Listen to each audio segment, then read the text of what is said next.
En fait, ce qu'on a constaté ici, c'est ça, hein, on accompagne les producteurs dans la transition agroécologique. Donc, on voit vraiment c'est une réelle dynamique et un réel engagement des producteurs et ça, c'est déjà très satisfaisant. Voilà. Donc, on a pu voir, hein, comme vous l'avez constaté, il y a des difficultés, mais les producteurs sont vraiment très enclins à surmonter ces difficultés-là.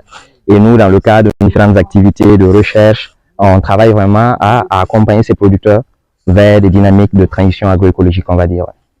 Bon, on va parler de difficultés liées à l'accès au foncier. On a constaté beaucoup, c'est beaucoup lié à la gente féminine. La dimension genre, donc il y a ce besoin-là d'intégrer tous ces aspects-là. Il y a aussi un besoin de formation, n'est-ce pas, de formation, de capitalisation de toutes ces compétences endogènes des acteurs pour vraiment pouvoir réellement insuffler une réelle dynamique, on va dire en tout cas, de transition agroécologique. Voilà. On est dans une phase de co-conception. Ça veut dire qu'on co-construit avec les acteurs.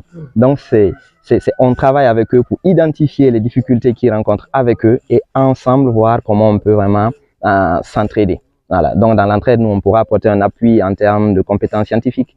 Et c'est aussi aux acteurs, en fonction de leurs compétences endogènes, qu'on pourra valoriser et vraiment pouvoir les accompagner à surmonter ces difficultés qu'on identifie. En fait, on a de l'optimisme. Hein. Rien n'est facile parce que là, il y a aussi des enjeux, à la fois, comme on a vu, des enjeux sociaux, des enjeux économiques. Donc, il y a plein de paramètres à intégrer justement dans ce besoin-là et dans cette réelle dynamique d'accompagner les producteurs.